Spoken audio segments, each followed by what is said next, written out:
Good morning, all of you. Good morning, sir. How are you all? Fine, sir.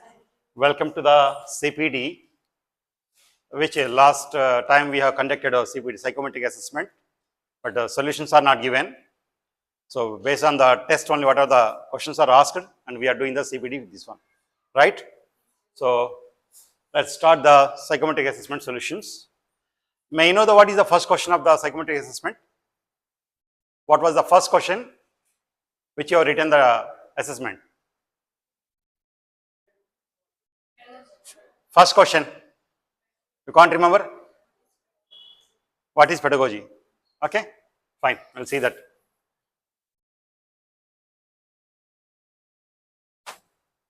What is pedagogy? Elucidate. See, when the question is asked, what is pedagogy? Means you will write exactly regarding the pedagogy one. When something is added, elucidate, explain, describe, or something else, again that will have some other meaning. Elucidate means illustrate, will have the different meaning. So we must know what exactly. Everyone has a different ideology regarding the pedagogy. Pedagogy, will say pedagogy. Some people say in a different ways, like a local terminology is used by the teachers, majority of teachers. Here you can see that only what exactly pedagogy refers to the, whether it is a science and arts, whatever your subject you are teaching, it is applicable all the subjects, all the levels, all the areas is the same only. Same thing will come out. So pedagogy refers only the arts and science of teaching, and that encompassing various methods, strategies, planning, explanation, and different areas, how well you will give the classroom in an effective manner, how well the students are able to receive your way of explanation, that shows the pedagogy. In a nutshell, we could say that only, whatever you teach, whether the students are able to capture or not capture. Suppose if I am giving like a 1 hour lecture, at the end of the session, if you are grasping only 1%, so my lecture will become waste. 1 hour time will be waste only. So being a faculty, being a teacher, when you teach something in the classroom, whatever you teach, how fastly it will go on, how easily students will grasp and digest. They have to first grasp, digest, and at the time of the examination, they have to excel in that only. Then only the outcomes will come out. Without that, you cannot say that only something I taught and they have learned. No. What you taught, what they have learned should be presented in the examination. Then only it will come.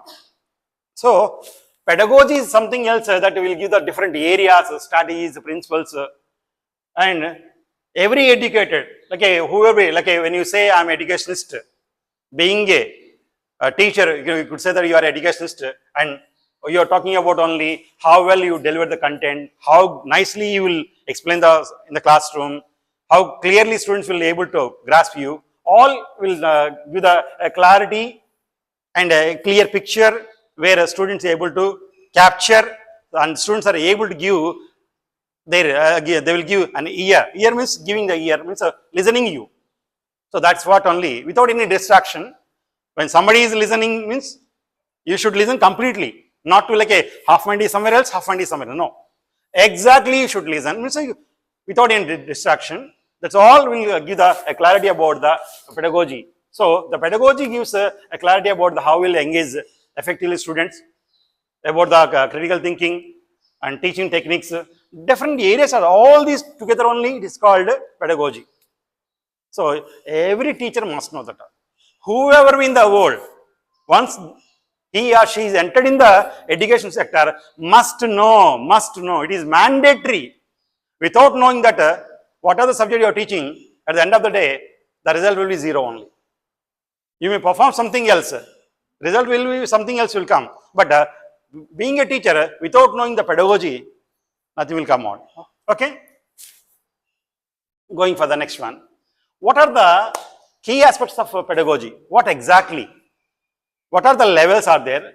What the things are there? And how to do that? What are the areas will be take a vital role, play like a important role in the pedagogy that we need to see. There are different things are there. Number one, teaching methods. When I ask something, what is your teaching methods, you will tell something this and that. You might be having your own ideology, but the thing is that only according to the Bloom's taxonomy, according to the grammarians, according to the educationists, what you do, what they give, what they do should be similar, should not be something like a different. Both should be similar. So what is teaching methods? Includes direct instruction, inquiry based learning. You are familiar. We have seen that in the textbooks. These are the questions are given. Inquiry based learning, experiential learning, and collaborative learning. Collaborative learning is what? Generally, we are using collaborative learning. Collaborative things are going on all together. Now it is a collaborative learning only. You are all together here. You are learning this one, this session, and somebody is teaching and you are learning. So this is what will happen. Even when you go to the principal's conference, we used to do the same thing. Collaboratively, all will sit.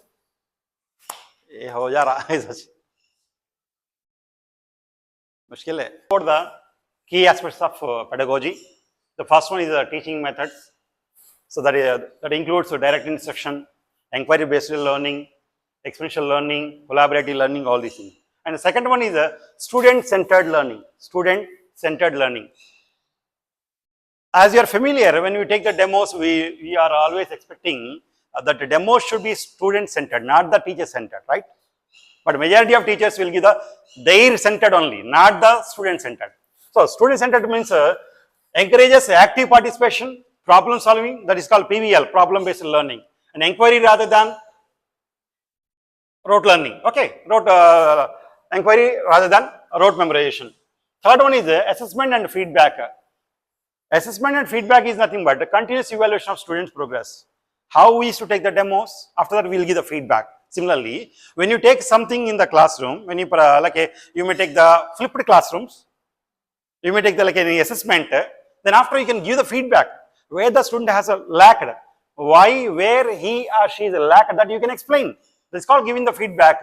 Students, that is generally will do the summative assessment means that is called end of the year. Actually, formative assessment, summative assessment is not there in the CBC right now. 2017 is the last. Before 2017, formative assessment, summative assessment used to do. Now, what we are having in the form of a formative assessment, CBS is taking the periodic test 1, 2, 3, 4. In the form of a summative assessment, midterm and final. This is what the names are changed. But whatever the inside the content, whatever the things will the procedures will be same. Names only changed. Clear? That's sure. So when you conduct a small formative assessment, it's a class test, inquiry based test, or any small feedback test. So that will give the clarity, and you can explain the student this area you lack. Try to do something. Try to achieve something like that. You can do that. Then next one is the fourth one, differentiation. Last 1 year, what the lesson plan we provided, like a really extremely strongest one. People is teachers try to write about the differentiation. Differentiation, you know that. LA, yes. Less able student, middle able student, highly able student. How you differentiate? A class of 25 students, how you will differentiate? When you set a question paper, that shows LA, less able student, middle able student, and highly able students. Clear? Then next one is the use of technology. This is what nothing but use of technology is nothing but use in the smart boards, interactive boards, digital boards, or tabs, all these. See, the schools, what we call pan-India schools, having like a high standard level of infrastructure, so that they are using.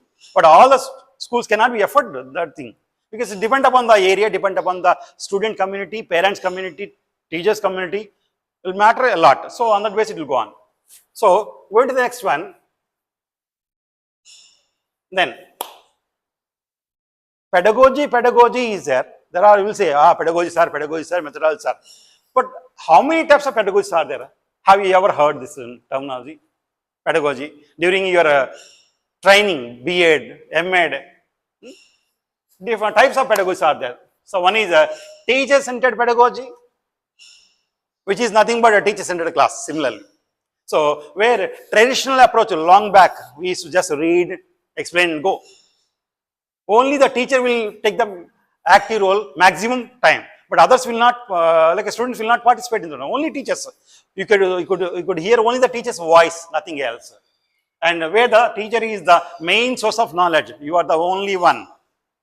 Then coming to the next one, and learner-centered pedagogy. Learner-centered pedagogy focus on students' active involvement in learning. Like, for example, for this learner-centered pedagogy, PBL, problem-based learning. You will give them a problem. A group of 4 or 5 members will sit together, and they will try to sort out what are the given problem. So that's called a problem-based learning. That is nothing but we could say learner-centered pedagogy. Then next one is constructive pedagogy. Constructivist pedagogy based on students constructing their own understanding through exploration and reflection. Means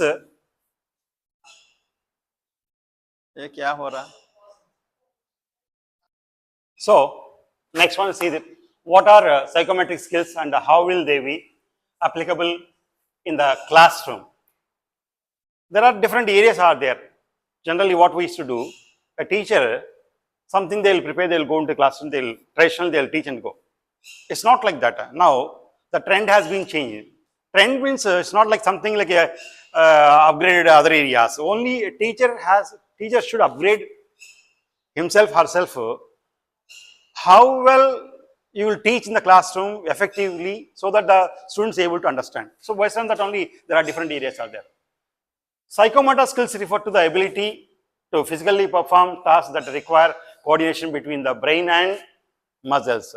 Where we will see this one? In the nursery level, right?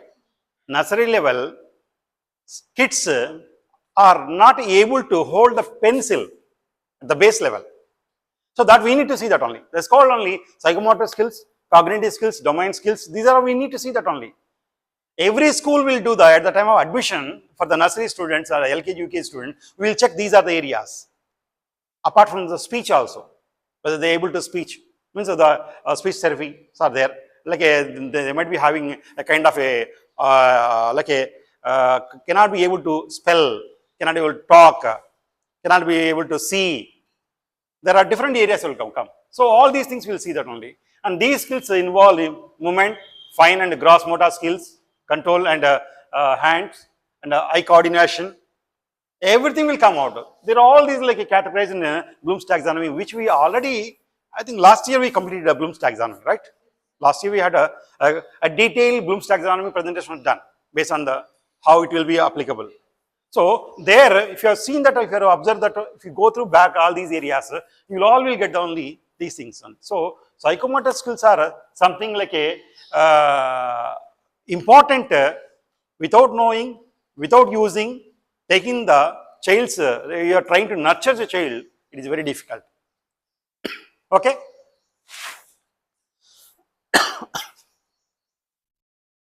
Application in the classroom. What is meant by application in the classroom? Writing and hand-eye coordination. In the nursery, LKG, UKG, in the grade 1, 2, 3, we have the art and craft, right? When they try to coloring some areas or when they try to draw the picture, what are the things? So, what are the things are required actually? What exactly required? Nowadays, the trend is that students are, one side they are watching mobile, one side they are reading. What will happen? Half is here, half is here. So, end of the day, result? In the examination, nothing will come out. Nothing will come out. There are, one is conscious, one is unconscious, two are there. Apart from there is one more, subconscious state is there in humans, right? So something will go in unconscious state, like a subconscious state, which will come later on. But when you do something, when you are totally concentrating a particular area or reading something, that you are without any distraction, it should go clearly, straightly, then only your focus will be highlighted and you will get the things only. But things are not happening. For that only, see, when you start writing something on the paper, holding a pen, when you hold the pen, the fingers will hold the pen, right? To hold the pen with the fingers, these muscles are supposed to support. The muscles are supporting means they should be inside. Strength is required. Again, that is coordinated with the neurons to cerebrum. Neurons to cerebrum. Then only what are the orders will pass from the cerebrum, brain or the like a cerebrum. From there, neurons will pass on, and you will start moving on. Without the sign of without any kind of like a what is called orders from the neurons, these things will not happen. So make sure that only it will happen. Similarly, in the classroom, when the student is writing, eye contact should be cleared. Even the teacher should have a clear eye contact. When you talk about like a bodily gestures, like a hands movements, facial gestures, and your walk movement, way of approaching, these all will matter. This shows your posture in the classroom and your effectiveness, your straightforwardness in the classroom, so that the child will be able to concentrate exactly. Or else, if you are casually taking the classroom, people will not give any attention at you. Probably the class will go, and after 30-40 minutes, the class will complete without any learning outcomes. So these are the things that are required. So writing and hand-eye coordination, and sports and physical activities during the PE periods. These are all areas, you know that only what we do. There are areas we are doing, and laboratory experiments and practical work in the lab, how you will do. So teacher is not supposed to do in the laboratory. In the sports area, a teacher is not supposed to do that. Only you have to show path, and students are supposed to actively participate. Then only the reality or experience will come out. Without experience, nobody can get anything. So these things are important. Then use of technology and tools, these all matters a lot. So these are all the areas which require to process a classroom, or to maintain a classroom effectively, where you are expecting from your students, where parents are expecting from you, the outcome should be on top level. Then role playing, drama, vocational skill based learning, psychomotor skills, important. We'll see the first two. What is role playing? Have you ever heard the role playing? Have you ever heard the role playing? What is role playing? Role playing something is like a one act play, could say, one act play.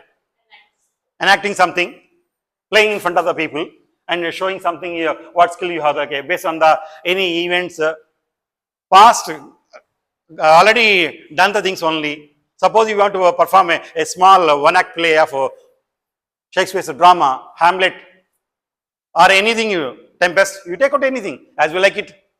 7 Ages of Man, a small one act play. You can play that. What is 7 Ages of Man? 7 Ages of Man. How the 7 stages of man will come out. Shakespeare well nicely elaborated in that one. So that we can perform in the form of a drama, like a small one. So this way you can see that only benefits. So what are the activities and the benefit, and improves the body language, expression, coordination. See, there are 2 areas are given in each area. Role playing, drama, and what is the activity, what is the benefit. So when you do this in the classroom, all these things will happen. And similarly, vocational skill based learning, it is again, generally we don't have, but vocational schools are having this kind of thing, cooking, carpentry, but still we have some of the areas, like cooking without fire. Every year we will do cooking without fire. And carpentry we don't have. Art and craft you are doing. There are some areas which are really. So benefits, what are the use of these things? You can see that only how the student, he or she is skilled, having the skills, how well they will excel in the skills, how well they perform something will come out only. Then, importance of the psychomotor skills. Psychomotor skills important. They foster active learning and experiential education, and they help in developing life skills and the career readiness. They enhance cognitive and emotional and well-being through physical activity. Whatever you do, you must give a clarity to the student. These are the things should be applied in the classroom, so that only they will be able to capture all these things, and they will follow you. What I want to say here regarding this area, psychometric skills important. From the beginning of the school, day 1, you have to make it happen in the classroom. And don't say that only, sir, we don't have time. It is all together only is included. And you cannot teach one lesson in one period, right? Nobody can teach it. If you teach one lesson or one poem or one essay, something in one class, 40 minutes or 30 minutes, definitely the outcome will be zero. So make sure that only when you teach, all these skills are supposed to be important and it should be utilized in the classroom. Then only the outcomes will be in a, what we are expecting will come out. What is the difference between the cognitive skills and psychomotor skills? Just remember the test what you have written. What you have written the test, whether any one thing is there or not. You just remember. You have done this assessment. Today we are giving the solutions. The same question was asked. Same question, same answers are given here. And this is not prepared like a something self like a, as per the NCERT guidelines only. As per the NCERT guidelines, we wrote all these things only. Now, these are the features, definition, focus area, examples, learning domain, classroom application, development methods, and cognitive skills what are, and psychomotor skills what are. Clearly like a differentiated. So you must know cognitive skills, mental process involved in acquiring knowledge and understanding. So when you give something, you are like a, how you process the area, how will you see that only that particular object, in what way you try to find out only. Whereas the psychomotor skills, physical coordination and motor control and performing task. Whatever the task is given, suppose 100 meters race, how fast you will run, in that what are the things will involve in the body and how your mind will set to focus, that is 1 kilometer, whatever the distance. So all will like join together. Similarly, go for the focus area, thinking, reasoning, problem solving, memory and decision making. These, all the things we should give to the students. Ownership should be given to the student, then only you'll understand.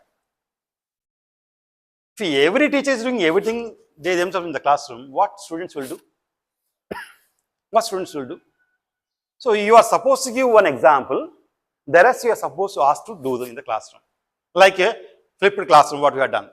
Whatever you have explained one day before, next day they are presenting like in the seminar is different. Flipped classroom is different. You make sure that only both are not same. Clear? So this way will go on. Then examples. These are all will go on, decision making. And here it is coming, writing, playing a musical instrument, typing, sports, drawing. So, every area is totally different. Then learning domains, cognitive domain, there is Bloom's taxonomy. Again, psychomotor domain, as per the Bloom's taxonomy. You need to refer the Bloom's taxonomy. Then you will understand what exactly this one. Clear? Then, classroom application, problem solving based like a discussion, puzzles, reading comprehensions, RC, reading comprehensions, RC. So these are all will come again here, handwriting practice, science experiments, sports, role playing, arts and craft, all these things you will involve. Then development methods, how do you development? Reading, case studies, brainstorming, conceptual learning. We are doing all these things, but we are not aware of that. To be frank, whatever the question is asked here, solutions are given, we are familiar with these things, but we don't recognize. That is our drawback. We know we are doing the same thing, but we don't recognize these areas. That is the area you are like behind. So make sure that only when you do something, that is somewhere else related to your teaching methodology only, right? Then here coming to the psychomotor skills, hands-on practice, drills, physical exercise, kinesthetic learning, these all will come out. So this is the way we need to see that only. Okay, going for the next. What is classroom management? This is a common question. Every time we'll ask, all the teachers will ask, whenever somebody is coming for the demo, we'll ask the same thing. But every teacher will have a different way of presentation, classroom management means, right? Now see, the classroom management refers to the strategies, techniques and practices used by teachers to create a structured, engaging and productive learning environment. This one sentence is given with a lot of clarity, lot of things. One need to understand what exactly, how, what is structured, what is engaging, what is a productive learning. Proxy period will come teach us in a year, right? Generally, every time, sometimes like whenever somebody is on leave, a proxy will be given the teachers. What teachers will do in the proxy period? They don't do these things. They don't do these things. They'll go, they'll stand, okay, do something, you read. Whatever you do, you talk. Irrespective of your subject, you can start doing something, like engage in something. Either you take your own subject if you're handling the same subject, same class, or take out like something. For example, GK. How many are familiar? Overall, the school, if you see that only few things only familiar. Even students of this area, Gulbarga, if you ask questions like they don't know the neighboring cities, they don't know neighboring cities. They don't know what is the area of the Gulbarga district, what are the cities are there, and where it is located, who is like a CM of the state or the speaker of the state. If you ask questions, they don't know. So this way, engaging is nothing but something you have to take out. When you engage, finally you can take a small question, small test, and if you ask the question, they will give the answer means productive learning environment. Teaching learning process. Teaching learning process. Then it involves maintaining discipline, fostering positive student behavior, and ensuring smooth lesson delivery. If you follow exactly this two-line statement in your life, throughout your life as a teacher, you never get failed in the classroom as a teacher. You never. But it is mandatory, you must make it, this two-line statement should be preserved in your mind, in the heart. Whenever you enter in the classroom, wherever classroom, these two lines should flash in your mind like this, something will coming out. It should pop up. Then definitely your class will not be a failure one. What exactly it gives the clarity. Same thing should go on. Clear? Then, key components of classroom management. There are some, like in detail I am given. Whatever the statement is given, that is the definition of the definition. I could say clarification about the classroom management. Now, what are the areas involved, in detail? Rules and expectations, as you are familiar, as a class teacher, as a subject, you might be having some rules and regulations in the classroom that you will do that. You are giving the rules, you are doing that only. How effectively you are doing that also matter. Again, just you are given, either do or not. Yes, my work is done. Given my work is done. What are you going to do that then? How they are going to do that? How they will apply? Don't you feel that it is your responsibility that you need to see whether it is implemented or not in the classroom, right? So that should come out. Then effective communication, either it is written communication or verbal communication. It should be clear. When you say something, all the 30 students or 40 students in the classroom are able to receive your message. And they should understand, they should digest, then only it is good. There is a statement by John Dryden, right? There is a statement of John Dryden, literature based, English literature based one. Some books are to be tasted, some books are to be chewed, some books are to be digested. Why the difference is given 3 levels? So similarly, whatever you do in the classroom as a teacher, the final statement should be clear, digested. Whatever you teach, once you teach, tomorrow they should not forget. That's the thing. I think morning only I was saying to somebody, talking to our headmistress regarding the our days of our teachers, how they used to teach. Yes, I was talking about some subject teacher. What a perfection in the subject level. How nice they will teach. How nice the students will listen without any distraction. Very seriously. But today, why it is not happening?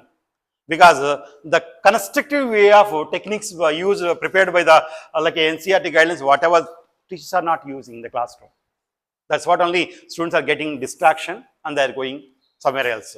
So that should not happen. So always using verbal and non-verbal cues to engage students. So example, eye contact, gestures, active learning, active listening, active somebody actively listening means when somebody is saying you must give a ear. You're writing something or listening something. That means you are not focusing. The one who is telling something in front of you will not give any priority. When I am saying something, nobody is listening. Why should I give? Same thing happened in the classroom, right? When you are teaching, students are not listening. Why should I teach? But basically, what teacher is doing, are you able to make the student to listen you? That's our doing. If you are doing so, definitely they will do the means. You must know the statement of the classroom management. If you do that, they will also listen you. Then you can do that only. Then time management. Some teachers will take whatever the 30 minutes, 20 minutes topic, will go on extend. Once the bell is given, you cannot hold should go on. Time management, timeline should not exceed.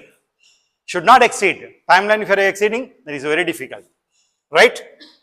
So, time management, organizing lesson plans, effectively maximize learning time. So, what you prepare, what you do the lesson, like a scheme of work, lesson plan, all these based on this only. Okay. Then, student engagement, behavior management, then classroom organization. These are all common only. I need not to explain because you are familiar. You're all familiar. You know when you read these things only, you are clear, very clear about it. But you don't know how to use. You don't know these things I am doing, but I am not aware of that. You're all aware of that only. But you don't recognize. That's what I am saying. You know all these things. You don't know. Don't you know the encouraging interactive learning through discussion, group work, and hands-on activities? Are you not familiar? You're doing, but you don't recognize this one, the terminology. Am I right? Then behavior management, implementing positive reinforcement and discipline strategies in the class. We will tell that only how to behave, what to do that, what not to do that. So we will give all the rules and regulations and how the student is behaving, whether he is very hyperactive or dull or something having any other autism, some kind of special education needs are there. That we need to see that only. So you are doing, but you don't recognize only the terminology. And classroom organization, arranging seating, materials and resources of continuous learning environment. Example, flexible seating arrangements. Suppose a table is means only 2 members can sit. Sometimes we used to see 3, 4 students are sitting in the class, but teacher is not at all aware of. Teacher is aware of the moment a teacher will enter the classroom, will have the glance, right? Total classroom. Why should I talk? Why should I intervene in the area? You are not taking any responsibility. That's what only the class is getting distraction. So whatever you give the set of rules that should be followed. How a classroom looks, likes, feels and sounds like that. Suppose somebody is walking through the corridor, your class is going on, so the sound will go out, or can be able to hear. While going, the person may just seconds of glance, can see, right? That also can feel that only. The moment you will come to the near to close to the entrance of the room, can feel how the classroom look like when it's in the one moment of the enter the class. So that should be familiar. Means how a classroom looks. Why the symbol is given this one? Why the symbol is given? Organized and welcoming, neat, well-arranged desks, colorful bulletin boards. See this bulletin board, how it looks damaged. Every room bulletin board is damaged. Our teachers are not responsible for that. We don't do that. We don't take the responsibility. Every room in the school was damaged, fully damaged. So these are the areas. So and educational process, whatever. I used to see that while going through all the corridors. Some are hanging in the air, boards. Some pictures are hanging in the air. The papers are hanging. Teachers are moving, going and coming, but they don't fix it. You don't fix it. That means what you don't want to take the responsibility. It's not my work. Why should I do? It's not my work. That class teacher will do that only. It's not my class. Why should I do that? These things will happen. And flexible seating, options are like group tables. If it is a group table, so we can manage. Even the group tables are not 3 or 2 benches together, make it a group also. That also possible. Then individual desks, cozy reading corners, Reading corners are there. Some schools are arranged reading corners. Can we able to do this here? Reading corners in the school? Reading corners. Coordinators. Can we able to do the reading corners? Huh? So you will say where they will get the time. Or no, who is having interest? Should be created. Reading corners. Okay, then reading corners is nothing but on the like a corridors, there will be a pots here and there, table and chair will be. Whoever wanted to interest like keeping some books, they will sit and they will read sometime. 10 minutes when they are waking. Reading corners. Then learning material, books, charts, project displays and technology, smart board computers. It is all familiar, simple only. I just elaborated all these things, nothing else. And a student work displayed, showcasing the students' projects in the exhibition, all they are familiar.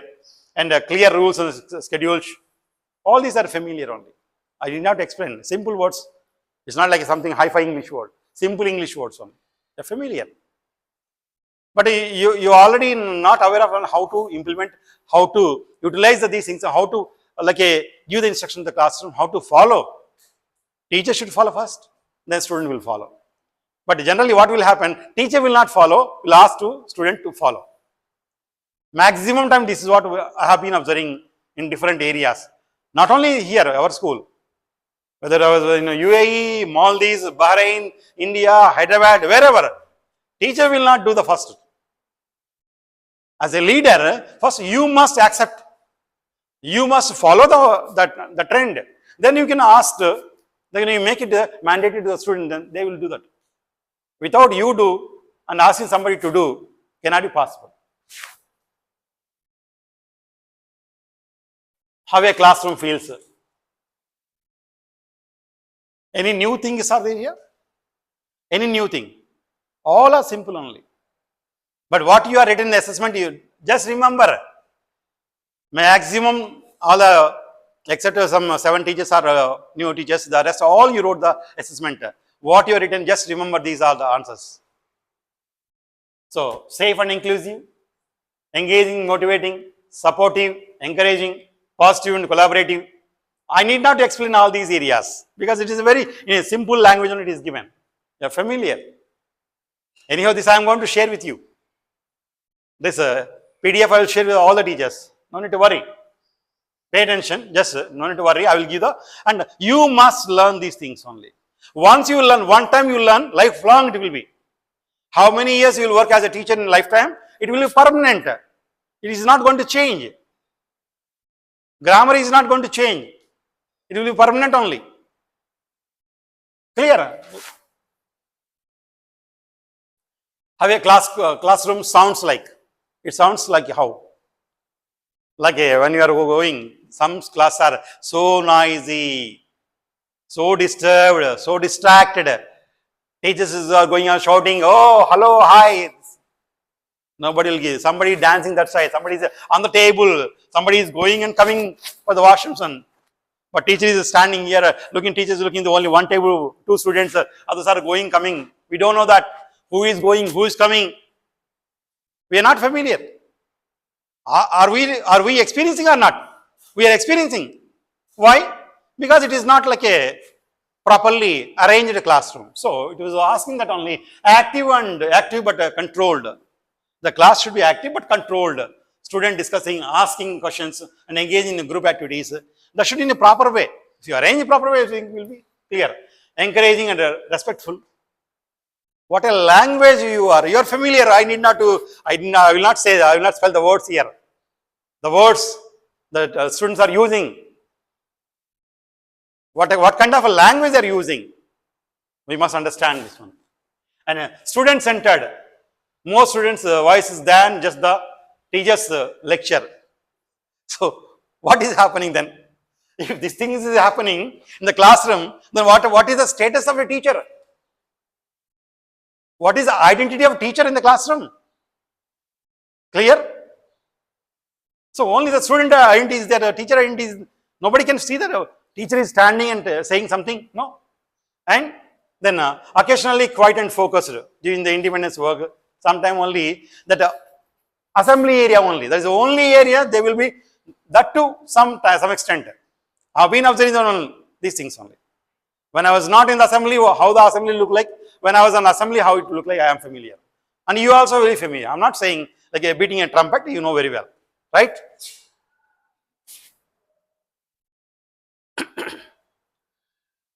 What is the importance of lesson plan in daily teaching? This is one of the major and important area which you are going to start from the 2nd of June onwards. You have to always, your lesson plan should be on your table when you enter any classroom.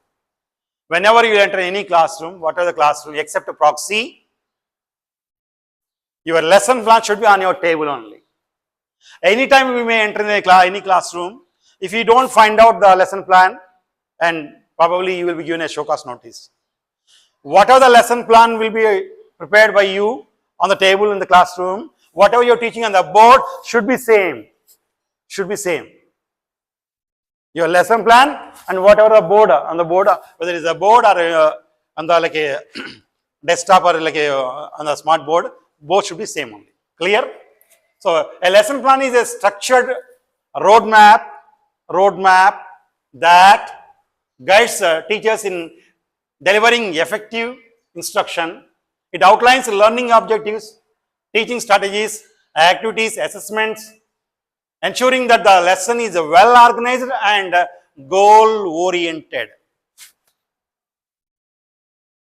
Again, this is also one of the very key area every teacher should preserve for lifetime in your heart and mind.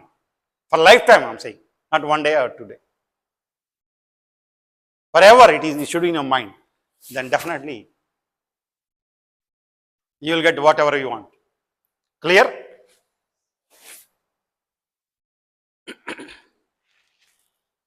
Why is lesson plan important? The question will come.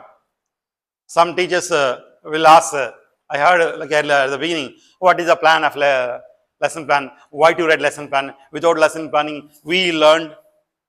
And during our days, teachers used to come and read and just going. No, it's not like that. A planning. For everything, plan of action is required. Tomorrow, what you are going to do that, one day before, you need to prepare the things only. So that only you will be having a clarity, then you can deliver the good things only. So, the importance of lesson planning ensures organized and structured teaching is based on the curriculum, whatever the curriculum you're following. I mean, based on the activities, how you provide and how the lessons, activities will maximizing learning time, defines a clear learning objectives. It is mandatory all the time. I'm saying that only. Learning whenever you start teaching, every day, every class, your learning objective should be on top.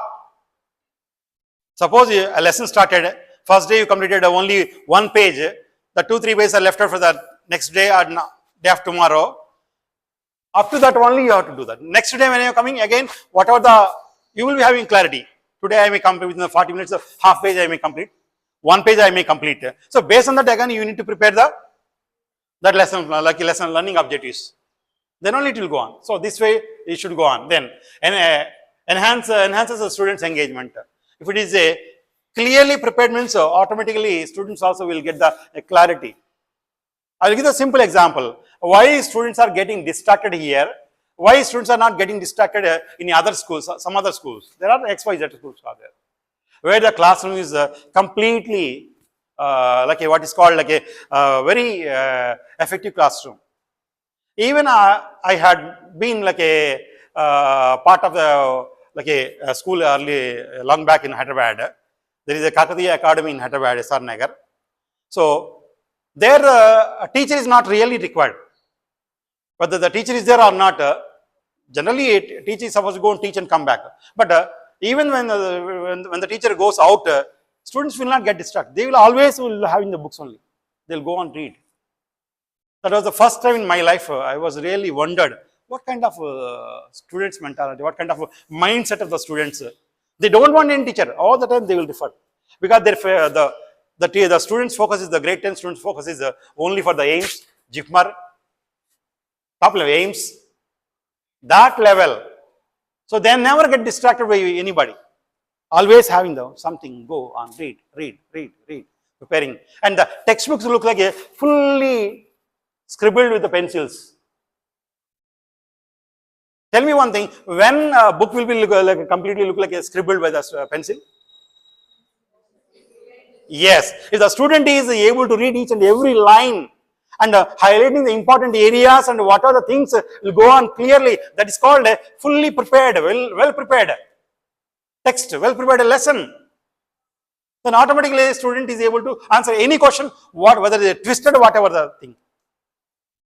That is not possible to see here. That's what I'm observing that. That should happen.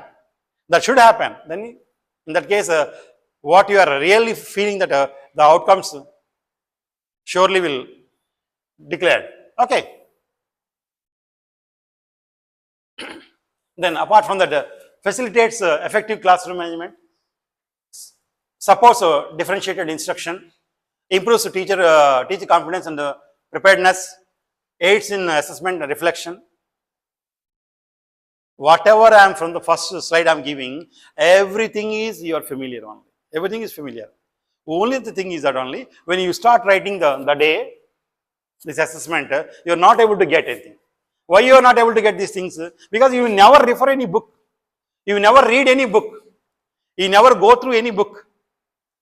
Unless you read something, unless you need open some areas of some books or pages, you don't get anything. Clear? Generally, what we call black ant is a hard worker. Black ant is a hard worker. Grasshopper is a lazy one. But compared to the ant, black ant, like what we are calling hard worker, ant is a hard worker. There is one more creature. One more creature is there. Cockroach. I don't know. Everybody will hate the cockroach. If you see the history of cockroach, 10 million years BC, when the earth is collapsed, like collided with the asteroids, destroyed dinosaurs, all the reptiles, all these mammals are gone, died. Before that they were surviving, till today they are surviving. Why? Because they will try to survive. And practically I myself is tested in my flat. I myself tested these cockroaches. Suppose a cockroach is fallen up and down, it cannot move back. It cannot come out. And you see, it will not die. 3 days continuously it will go on, making the movements of the legs. Somewhere else something will come out and they will survive. That is a real struggle for achieving the targets, I could say that. I myself tested many times in my flat here. Cockroach, once it is fallen like up and down, it will not die. It will not die. But suppose something happened to us, we'll fall, we'll say, I am dying, finish, my life is the end. Tomorrow I will not survive. You will give up. You will give up your life. That's all my life. But whereas cockroach will not give up. I always looks at what is a black ant, what is a cockroach. But in general, people say black ant and grasshopper. But I don't accept that one. Grasshopper and is a different area. That is okay. That is a lazy insect something. But whereas cockroach and ant compare should be correct one. Black ant may give up some extent, but cockroach will not give up anything. It will not. Either if you don't believe, tomorrow you take a test. Sunday you take a test. Sunday you will be in the home. You take out test. At least morning to evening you take out. Morning 6 o'clock, evening 6 o'clock, or 10 o'clock you see. Or the next day you see that only whether the cockroach will die or will try to go on struggling to come out and moving from that area and getting survive. Again, it is possible to applicable the same area, Darwin's law, struggle for existence again coming. We are just going to some other areas, right? This way, what I am trying to say that only here, everything that should be, what you prepare should be prepared for that with a confidence level, having clarity. I must achieve something. The target should be focused. So this way, one should do that on anything, whatever these are the areas are given. So you can do that. Nothing is new to you. All are familiar only. And you see here what is given? Improves teachers' confidence and preparedness. When you do such things only. Reduce uncertainty and last minute improvisation. What we do? Last minute only we'll do here. I know that. Lesson plan submission will be always a last minute only. Sir, still somebody is writing. Sir, still somebody is completing. Somebody is not aware of, sir. So these are things are not will work out. It should be clear. Okay, aids and assessments. And how many teachers are using the any kind of a teaching aids in the classroom? You are familiar, you know that only. The day whatever the class you take without any teaching aids, believe that only that class is something half done job. It's not a full done job. Half done job only. The day whatever the class, whether it's a boring class or dumb class, whatever the class, without teaching aids, the day you complete one period of class, that is a half done class. There is no doubt at all. Again, key components of a good lesson plan. What are the good lesson plan components are there? Lesson objectives, teaching methods, learning activities, assessment, time management, reflection. Are you not aware of these things? Are you aware of these things or not? Yes, you are aware of these things. But are we following these other things? Truly, are we following all these areas? So that should be, a question should come from your heart to you only, not anybody. Am I following all these things when you are preparing the lesson plan? Am I writing exactly what the question is asked? You remember the last year lesson plans? Many teachers, same as number 1, same as number 2. Then, in that case, your focus, your task will not be fulfilled. So these things should be happen. Unless these things, you cannot get anything. Clear? Again, I've been observing the teachers when I ask a question, what is curriculum? Or differentiate between the curriculum and the syllabus. Sir, both are same. Maximum teacher will say both are same, sir. There is no difference. Syllabus means lessons. Curriculum means books. This is the answer I used to get from the teachers. Not only here, in abroad also. At whatever the areas today you will learn here, everything you must understand and you should always carry in your life till you will be in the education sector as a teacher. As a teacher, how long you will survive, you must carry all these things only. A curriculum is a structured framework of learning experiences, subjects and educational activities designed for students within an academic institution.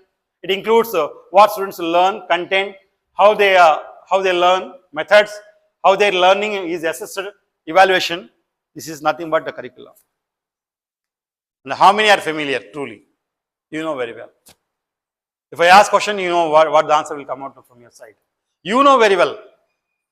So what I'm trying to say, I'm not like a degrading to anybody. I'm not trying to say that only. As a teacher, it is mandatory. These are some of the principles should be carried in your lifetime. You want to achieve something great in your life. That's what I'm trying to say. Clear? Then key components of curriculum. When curriculum is prepared, what are the areas we need to require? What are the areas we need to see that? What are the areas we need to inculcate in the area, subject level? That should be clear. Then, subject matter content. Topics, concepts and knowledge areas to be covered. Example like mathematics, science, history, whatever you take out, any subject. Irrespective of any subject, whatever you take out. But the areas should be covered. These are the areas should be covered. And learning objectives and learning outcomes, both should be defined. So clearly defined skills and knowledge the students should acquire at each grade level. Whether it is a Balavatika 1 means nursery. Balavatika 1 means nursery. Balavatika 2 means LKG, Balavatika 3 means UKG. There are onwards grade 1 to grade 12. That is the CBSE curriculum. Okay. So that is the learning objectives and outcomes should be clear. Then teaching strategies and pedagogy. What are the teaching methods you will follow? Methods used by the educators and deliver lessons, example, lecture, inquiry based. That's already the first slide you have seen, the same thing. So whatever the curriculum you follow, whatever the school you are working, these are the principles, some of the areas we need to follow systematically. Once you start learning these things, practicing once, at least 6 months, after that lifelong it will become the same thing. You will not forget. You will not forget. First 3 or 6 months, you continuously follow these instructions, your life will shine. Who knows that one day you will become one of the facilitator of the teaching studies to the teachers. You are watching so many, participate in so many webinars, right? How they are giving? Because they practice it, they learn, and now they are delivering the lectures, delivering the webinars, international level. Because they have the constructive way of methodology, ideology to explore in the behalf of the people, or in front of the people, or wherever they want to represent, whatever the area, whatever the organization they are representing, they are ready to deliver the things only. One should have content, not in the books, inside the brain.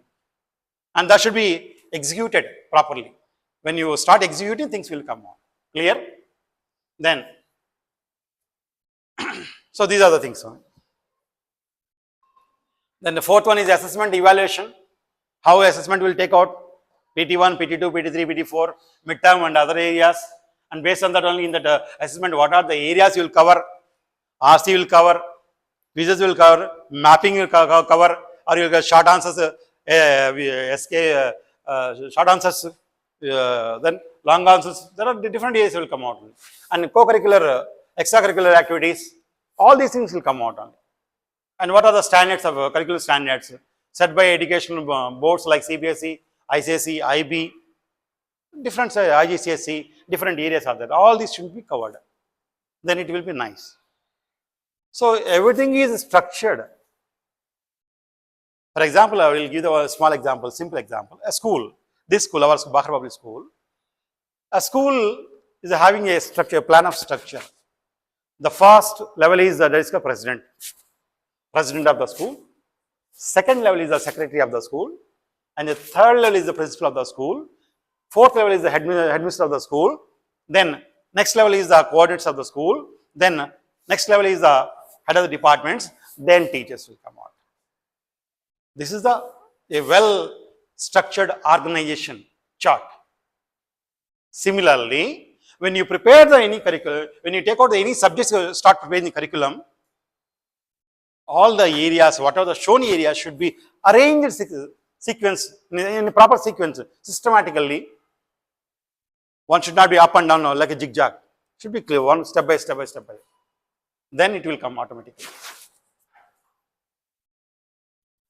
Types of curriculum. There are different types of curriculum. I don't know whether you heard the name or not. Types of curriculum.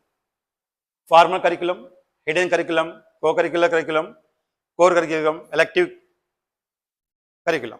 So these are the things are given. So what is formal curriculum? It's already given. Officially structured syllabus followed in school. Means board, CBSE board. We are CBSE board curriculums, we are following. If it is ICSE, that is.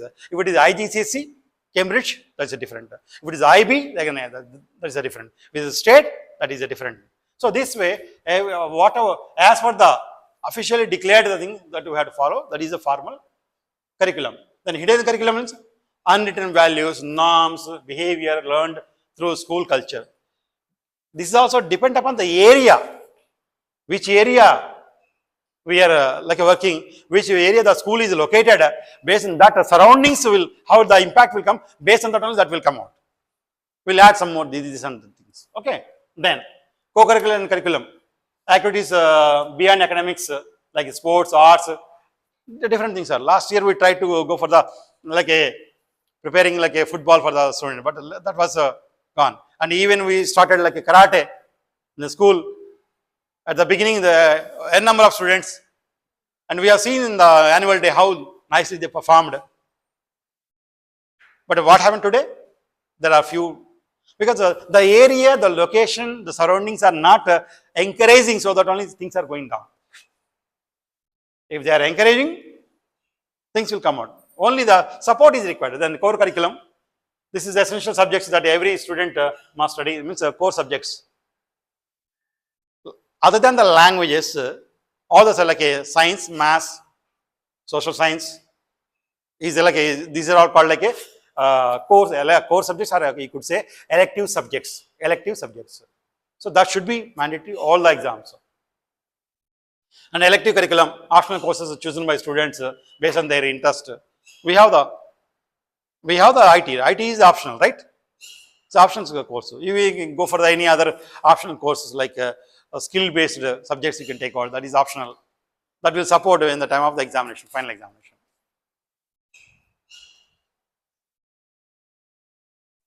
Importance of curriculum in education. So it will give the clarity about how it will go on, what is what the teachers is to do, how they will do, how the students will be able to grasp what it is ensuring the students' standards. All these things will come out on. You could just read these things only. Ensures the students' standardization of quality education across the schools. Recently, Government of India has started some tests for the grade 5, 7 other. Going for the other foreign countries, there are benchmarks exams. Benchmark exams. What are the benchmarks exams? ACER, PISA, SEET. These are the benchmark exams based on the only 3 subjects: science, maths, English. Science, maths, English. TIMSS, again, TIMSS also. So, if a child is able to do the 3 subjects effectively or moderately, can be able to go for the higher levels. That is a standard. But what generally in India we should do that only. We will promote whether you fail or pass, promote. Okay, a student failed in 3 subjects, are given a second chance, third chance, fourth chance. By hook or crook, end of the day, the student should pass. By hook or crook, end of the day, the student should pass. This trend is going in. It's not correct. But in nowadays, in those days, 1980s, 7th class fail means again you have to 1 year, again read, just study 1 year, 7th class. There is no option. Now today, the technology has been improved, or the people's mind are given the what is called like a freedom is given more. Within a month, instant exams, all these mean the year should not waste. What is going to lose year waste means? Are you going to lose anything? Year waste means? If you do 1 more year, you will become stronger and stronger, right? Stronger and stronger, but we don't accept. We don't accept. The moment you will get the result, something failed, immediately within 1 month you have to complete the exam and go for the year should not waste. So that is promoting only inefficient products are coming in the form of students, in the form of nation builders, and the results you are familiar. I don't want to say that, you know that. Every area, how the things are going on out. Bridges are collapsing like get collapse. N number of patients are dying in the hospitals because of the inefficient doctors. Not only one area. Take the drivers, government drivers, bus drivers, taxi drivers. Every time, every day, some accidents because they don't have the set of rules. They don't do that. So this is what everybody will get the license here. Government is promoting for these things. I'm not getting the controversial here, but it's a plan of what exactly is regarding the area. How important means that suppose a student fail means fail. That's it. You see the other countries, wherever, if you're taking the driving test, once you failed, it will go on continuously. 10 times, 13 times, 20 times you have to practice, unless you pass. But here, just one time you give the test, without giving the test also pass. But curriculum is not like that only. Curriculum should be stronger, it should be prepared. It is I'm urging to even the government of India, urging that only. And stating directly, suppose a student failed in one subject or two subjects, means should not give a chance. Should not give a chance immediately 1 month or 2 months. At least 6 months. In nowadays we used to have March exams will finish. March, April month result will come. September only the supplementary exam. September. That some 6 months gap is there to prepare. That is not there now. So in that case, what will happen? Almost 1 year will go on. So then the student will become stronger and stronger. Or 1 year will repeat, become stronger. Instead of that, we are giving 1 month span time and promoting something. And you are promoting inefficiency, not the nation builders. I could say that. Okay? So these are the things are required, like encouraging holistic development. Holistic development properly you should have the clarity. What is holistic development? 45 students are there. Every student should be in a position to get the things by a teacher. Here, a teacher should be supposed to be support with the student, and so student should be support to the teacher. Both should be. It is a triangle. Teaching here is like a triangle based on teachers, students, and parents. All three should be in equal base. Then only the triangle will be formed properly, or else it will not. All three should be support, work together. Then the real outcomes will be delivered. Then again, what is the difference between the syllabus and curriculum? I don't want to go through that only, I'm just showing that only. Anyhow, I'll share this one. But these are the areas. What is syllabus? What is curriculum? One should have the clarity. When you talk about like a syllabus, what is the definition of syllabus? Scope. What are the components of a syllabus? What are the, who decided with the syllabus? What is the flexibility of syllabus? What is the purpose of syllabus? What is the examples of syllabus? All will come out. Then curriculum. There is a much difference between the curriculum and syllabus. And today's this session, each and every individual slide will have a great importance for all the teachers, lifetime. And I will assure you that nobody will give this kind of things. Definitely I will assure you. There is no doubt at all. You may ask anybody, taking the individual question to anybody who will be well educated, can you define, can you give the clarity about these things? Let's see that. So these are the areas required. And the curriculum, what is the definition of curriculum? See, first you see that these are only two areas. Definition of the syllabus. A document that outlines the topics, chapters and subject to be covered in a specific course or exam. Very clear statement. Whereas the curriculum, a comprehensive framework. The first letter is the word itself saying clear. Comprehensive. It is not like something like a one page, not like a one chapter, one document or one subject. It is saying comprehensive complete framework, big framework. And that includes the syllabus. Syllabus is coming here, right? Syllabus, teaching methods, again, what are the techniques? Learning experience and assessment for an entire education system. I don't know whether you are clear or not about this one. This is the thing. One must understand this area. Right? Is that okay? Again, coming to the question paper.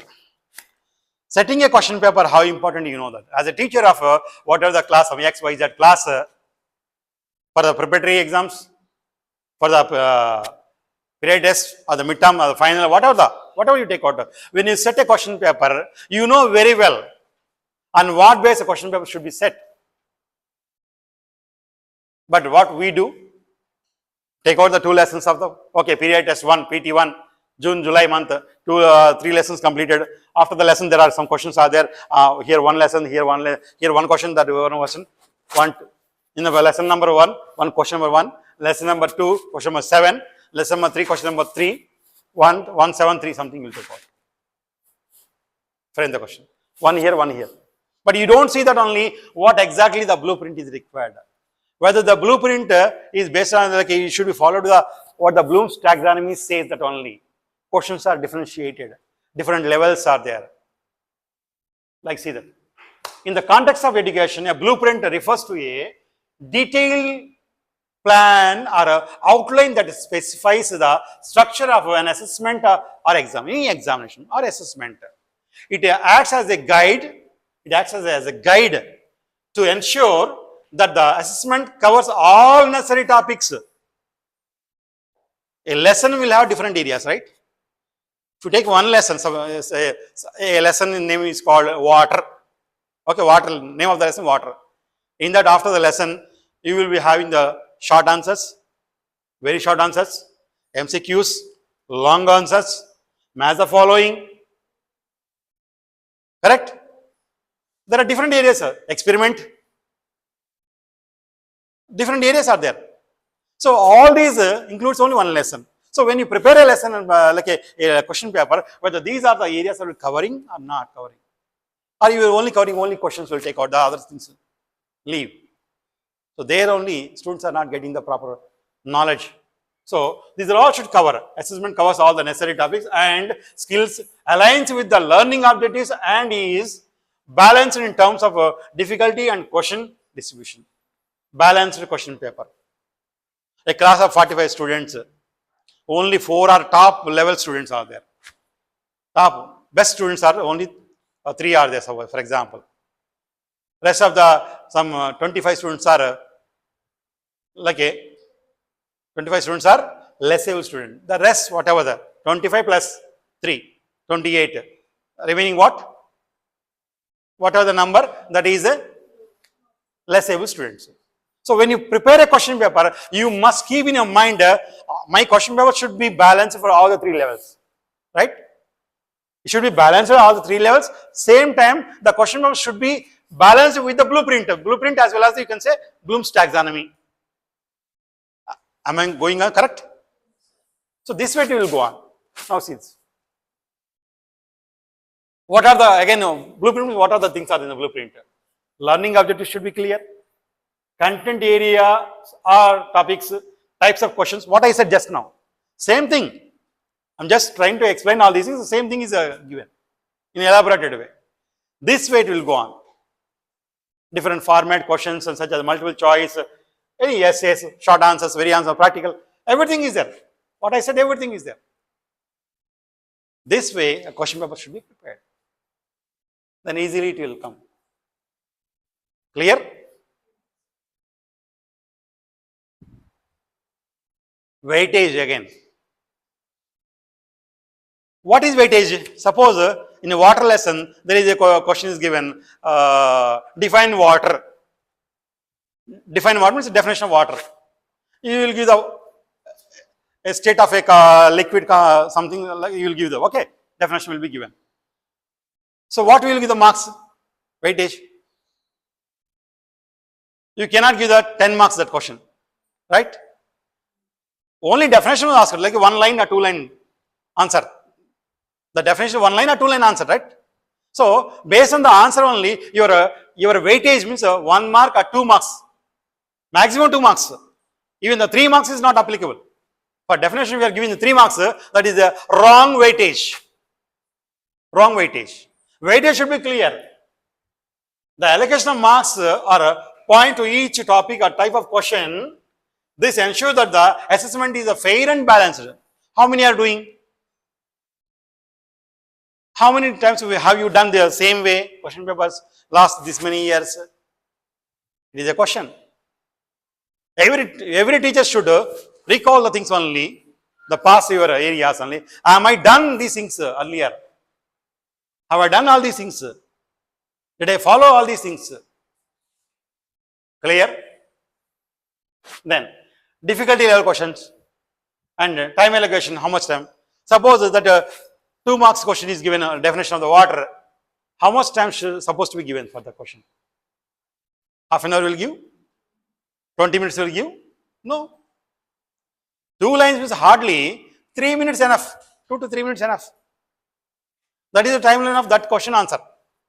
So this is nothing but a clear framework. But is divided different like a fragments. Divided in different levels. Altogether it is a big structure. What I give the example of the school structure. Clear? Then time allocation. How much time is it? Suppose PT1 you are conducting or PT2 you are conducting means or PT1 it is a maximum 30 marks per year. Generally, PTs are 10 marks as per the board, CBSE board preparation like a procedure. But the time being to assess the students, instead of 10 marks, 30 marks your paper you are taking, 30 marks paper. And how much time you are giving? 2 periods. 2 period means 40 plus 40, 80 minutes. 80 minutes means more than an hour. Is it required? If 30 marks you are giving the 1 hour, more than 1 hour, what about the 100 marks paper? How much time is supposed to give? It is clear. For 30 marks you are giving 1.5 hour nearly, and 100 marks paper. So, what I want to say here in a nutshell, based on the weightage of the question, how many marks you will allocate, that much time should be given, or else it will go out of the order. Clear? So, for that only, Bloom's taxonomy will clarify all these areas, difficulty level, all these areas. Purpose of blueprint. Again, you might be having question by question. What is the purpose of blueprint? Do we have the same question? Assessment? Is there or not there? That also you don't remember. That's what. But in that it is the allocations are there. And purpose of blueprint ensures the fairness. It gives the like assuring you your question paper is prepared, well structured, without any drawback. Nobody can comment on your question paper. Once you prepare, nobody will comment. This way it should be done. I will give you one example. Now, one example, so already done example in my life. In 2004, when I was in with the MS is familiar, MS Academy, Hyderabad, Master Tank. Those are Hyderabad familiar, you know that only. Now it has 87 branches in India. So I was the faculty of English, head of the department for a FTV batch, a fast track batch. It's a cream batch. Those are the rank holders. I'm talking about a 2004 year. So when we prepare the question paper will go everywhere. That's one time, one example. Second example, I was like 2 years I was the principal in Narayana Education Institution, Charminar, Hyderabad. So there again I was the principal as well as the head of the department for the question paper setter. So by the time, it was not a bifurcated state, it was only Andhra Pradesh. There is no separate Telangana state by the time. It was one state on Andhra Pradesh. So Narayana Education Institution, wherever, throughout the state, wherever there, 18 lakh students were studying by the time, 18 lakhs. Whatever the teacher will set a question paper, down the question paper back, the teacher paper set the teacher name and phone number, mobile number will be given. For what? Any kind of doubts clarification after the examination, the parent or the student can call the number. I have the doubt to clarify. So I used to give my phone number by the time as a question paper setter as well as the principal of Narayana. 18 lakh students on the place. When we will give this one? When we are very clear about our outcomes, when we are very clear about our question paper and answers also, keys also. When you prepare a question paper, you must be very clear about your answers, right? You prepare some question paper, but you don't know answers. How will you evaluate? So imagine 18 lakh students around the state are taking the question paper and completed the target. Those who are having the doubts will give the call number. Sir, what is this question is having doubt? We never had any things. Neither the faculty nor the student nor the parents. So that means you are a very constructive way of life is leading. This is where whenever a teacher prepares a question paper should have a clear, that's what only blueprint is required. So that is the fairness, aligns with the learning objectives, helps in questions design, prepares the students and there are some examples are given. For example, class 10 science exam, a blueprint may specify this way. For example, as given, these are some of the areas of purpose of the blueprint.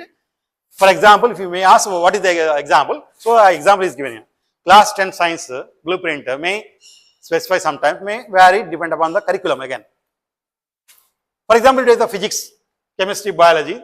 Physics is 30%. For example, only given, not accurately, right? Then chemistry 40%, biology 30%. If you are comparing this one with the +2 level, Those people are students are like a NEET aspirant. Biology is given the highest area, 180. Biology is a combination of botany and zoology, right? It is a combination. And physics is separate, chemistry is separate. So this way, a plan of action should be prepared. Why? Because here biology is given with the practical based questions. Here including two long answers questions. Here with the multiple questions, the physics.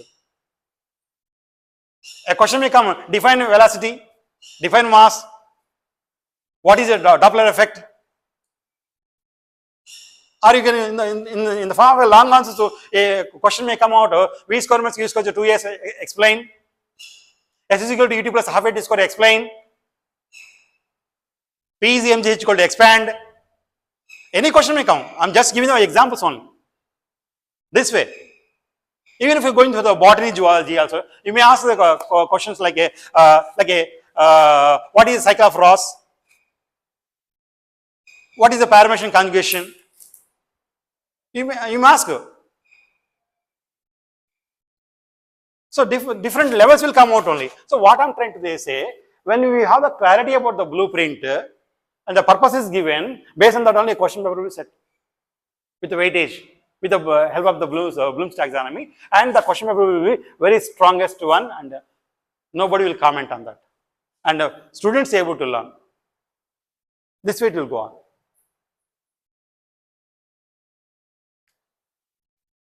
This is the main point. Blueprint, na? What we are saying, what is the blueprint, what is the purpose? Now it comes to the final stage. What is the role of blueprint to set a question paper? As clearly given. A blueprint plays a crucial role, important role, setting a question paper by providing a clear and organized framework for designing balanced, fair and effective assessments. I think I don't want to explain this line, simple English only. Right? Then it ensures that the paper is well aligned with the learning objectives, covers all necessary content areas, and provides a comprehensive evaluation of student knowledge and skills. Very simple, very clear, straightforward answer. That is the necessary to prepare a question paper with the help of the blueprint. If you follow these other areas, hereafter from the day 1 onwards, the day will start the PT1 in the month of July. If you follow all these rules, then you will get I need not to say, automatically those parents will read your question paper set by you. Parents will come to know the strength of the question paper, and the ability of a teacher will be highlighted outside. There is no doubt. Will be highlighted. That is your skills. Clear?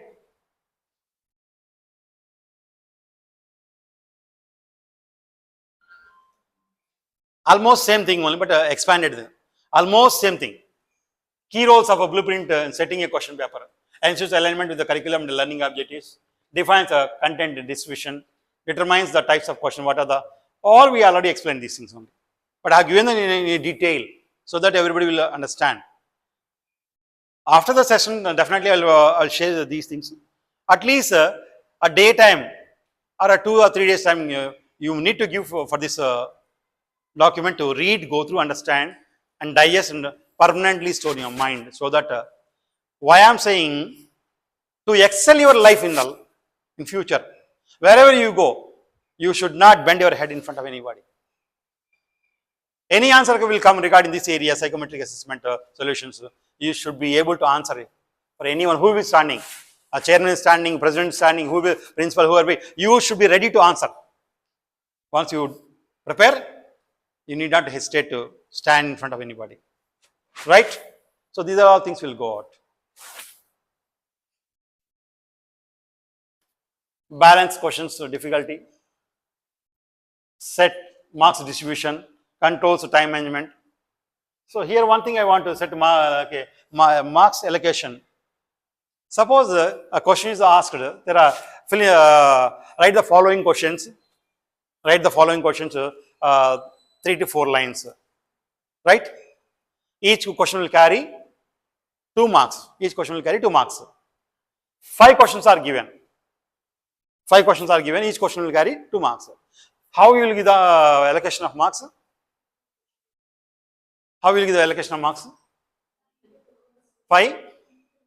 5 into 2. 5 2s are 10.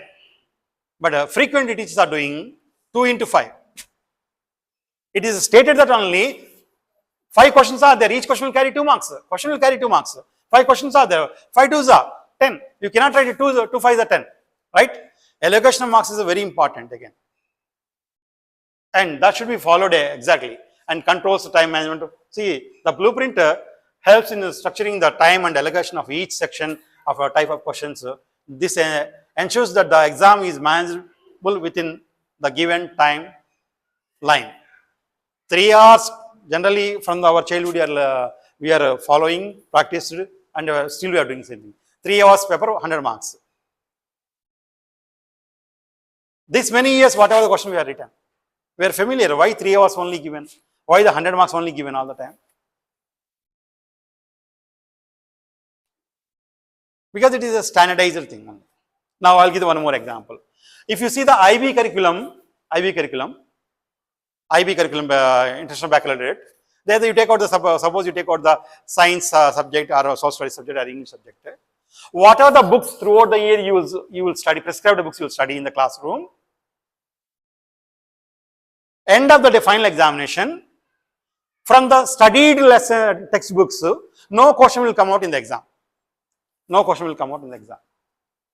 Number 1. Number 2, the question paper pattern will be, there will be 9 questions. There will be 9 questions. Each question will carry 20 marks. 9 questions. Each question will carry 20 marks, but you have to write only 5 questions. So, 5 into 20, 100 marks. Time is same 3 hours. But each question answer should be not less than 645 words. Each question answer should be not less than 645 words. You check if you want to IB curriculum. Number 1, questions will not come from the textbook. Number 2, that whatever the answers you are going to write, not less than that, that one particular number is given, means at least it will go 4 pages, right? 4 5 pages will go out. But the time is the same, 3 hours. How fast you have to write then? How fast your memorization should come out? How fast your psychomotor skills will be holding the pen without getting pain in the hands, without getting inside any kind of disturbance, mind, distraction, all these things. That is the standard of IB. All will not study in the IB curriculum level. It is a very expensive as well as very toughest curriculum in the world. Overall the globe we could see that only IB is the toughest curriculum. So what I am trying to say that only, whatever you prepare the time management or the allocation of marks or the questions difficulty level, when you set exactly as per the level of the students. Now 3 levels, 4 levels are there. On that basis you have to set, right? Then what are other areas? Prevents bias and overemphasize. Bias. Bias means we know that only. Generally, what teachers used to do in the schools during the exams, like internal exams, like PTs or midterms or the exams. My favorite students are there. Some 4 5 questions. These are the questions guarantee will come. You read. Right? These 6 sums will come from mathematics. You do that. Practice. Same thing will come out. Same thing. Whatever the question paper you will take out, 1 set, 2 set, 3 set, same will repeat. So student will not get problem. So we'll write. So it's the bias. Being a teacher, you should not have a kind of a feeling in the bias. It should be unbiased. Unbiased. No partiality. All are your students only, right? The 45 students are your students only. How could you say these 10 are my student, these 15 are my, only these girls are my student, these boys are my student? You cannot say as a teacher, right? You are the leader of that class, you are leading a 45 students, means you are the leader. A leader should have the balance, means a collective ideology, collective mentality, so that only you can lead. Or else, the moment you start the bias, automatically it will come. One day, it will come out and people will start looking at you. So that should not happen, right? So improves the transparency and objectivity. So when you prepare with the help of the blueprint, the question paper will give the clarity. Very clear it is. All the areas, whatever the areas you prepare, the question paper will give the. To be frank, being a good educationist, the moment you see a question paper of anybody prepared, what are the subject, when you read the questions, type of questions, pattern of the question, allocation of the marks, sequence of the questions, arrangement of the questions, will understand what is the ability of the teacher. The ability of the teacher will come out by seeing the one question. You need not to talk to any teacher. You need not to see the her or his classroom demo. Only the question paper. By seeing the question paper, you will understand, you will measure the level of the teacher's ability and standard. That is enough. Right? So similarly, blueprints will give a lot of areas to measure that. Then, so examples of a blueprint of science exam is given here. For example, take the science subject.